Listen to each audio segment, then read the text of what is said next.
Hello, everyone. Welcome to a new episode of Tech This Week. My name is Apalak. Hope all of you are keeping well. So today, we're going to cover an incident that happened last week. A significant event unfolded in Lebanon last week, as all of you must be aware.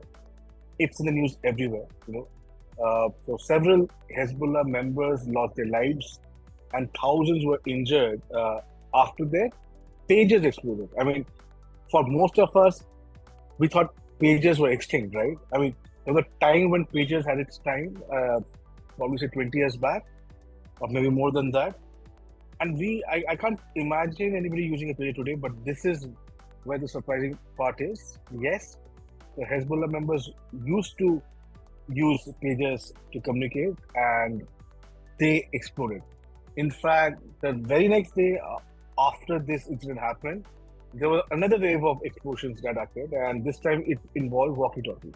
Right? Initially, there's speculation that this was a coordinated cyber attack. And while yes, when the speculation was there, it made for a lot of speculations. How did it happen, and stuff like that. But then there were further investigations that took place. Reports indicate that this was actually not a pure cyber attack, but rather, actually, it was a supply chain intrusion with a key factor in making these attacks a reality. But to make you understand what a supply chain intrusion means, we need to go back a little bit. So it is believed that Mossad, which is again officially there's no word from Israel or Mossad, but that's what speculations are suggesting, is that Mossad, which is Israel's intelligence agency, infiltrated the supply chain of these devices, and inserting a small amount of explosive into each of these pages and eventually walkie-talkies that Hezbollah members were using for communication. And obviously, the detonations were triggered remotely, likely using a signal that activated an embedded circuit within the pages, causing an explosion which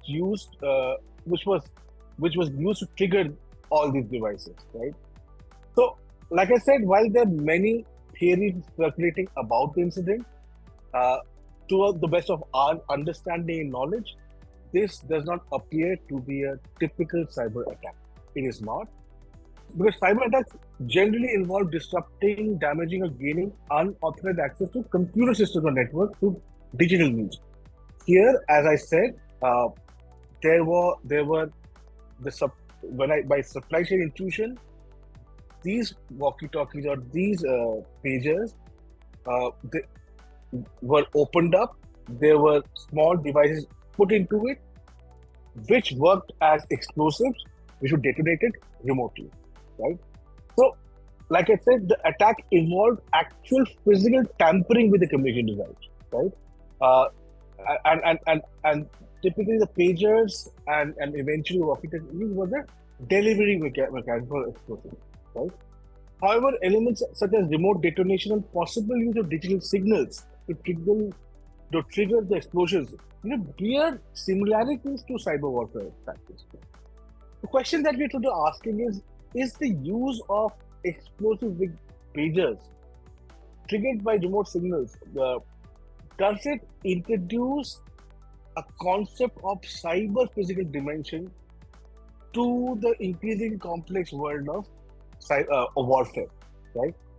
For a lot of people may be wondering that is cyber physical attack something that has come up very recently, right? But I'll give more to them.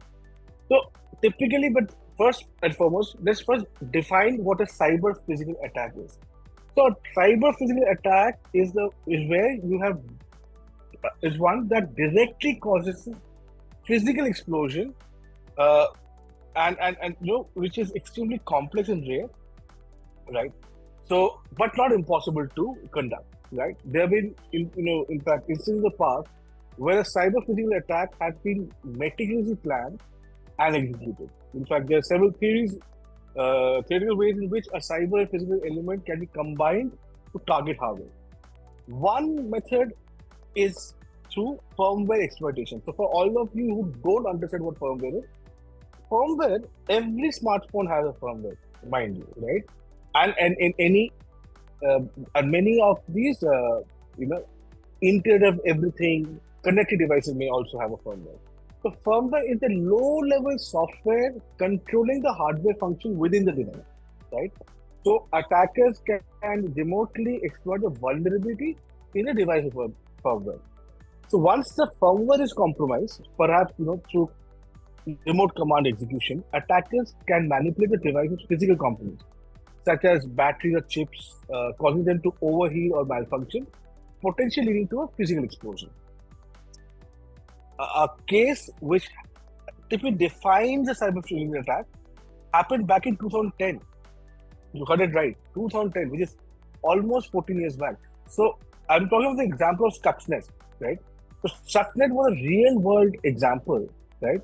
It was a type of computer worm which was specifically designed to target what we call as PLC, Siemens Programmable Logic Controller, which controlled industrial machinery at a uranium enrichment facility in Iran.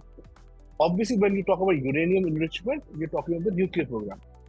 So this cyber physical attack caused physical damage to Iranian nuclear centrifuges by manipulating their operational parameters. So how, if you read up about this, so this happened probably through, back in those days, they were USB drives which were used. So they were able to access these USB drives, maybe got their computer worm through those USB drives, and these led to the Siemens PLC and led to this attack, right? Because once inside system, the Stuxnets altered the speed of the centrifuges and the machines used to enrich uranium, effectively disrupting Iran's nuclear program. In fact, we've also seen ransomware attacks that block up entire city systems, and which not only cause physical damage to both people but to property as well, right? So this could eventually lead to the next level of modern warfare. No bullets, no tags, just electronic devices acting as ticking time bomb, right? So as we look ahead, the question isn't if we'll see more cyber physical attacks. I think it's the answer is for all of us to understand. It may happen. The question is, how prepared are we for this scenario? When the world is moving towards a place where your pacemaker, home alarm system, even the car you drive, like I said, could be weaponized against you. We are entering a world where every device around us, homes, hands, even bodies, could become the next battleground, could be targeted to be used against us or onto a larger area of operation. The fact that in this current scenario, a particular intelligence agency was able to breach the supply chain of Hezbollah and perhaps other adversaries makes a strong case why nations should focus on domestic manufacturing, not vulnerable to third country imports. Suddenly, you get this tangent to this entire story, and you realize when we talk about Make in India program, it's not just to make ourselves Atmanirbhar, it's also to make ourselves more secure, right? It's no longer just about protecting data, it's also about safeguarding lives in an increasingly cyber physical world. So as technology evolves, so do the threats. Like I said, I'm not trying to do fear mongering here, right? Just trying to think on how the modern warfare will pan out. Hopefully not the way we envision. Hopefully we're able to control this, but a lot to think and ponder about. Would love to hear from you. Have a great week ahead. Bye.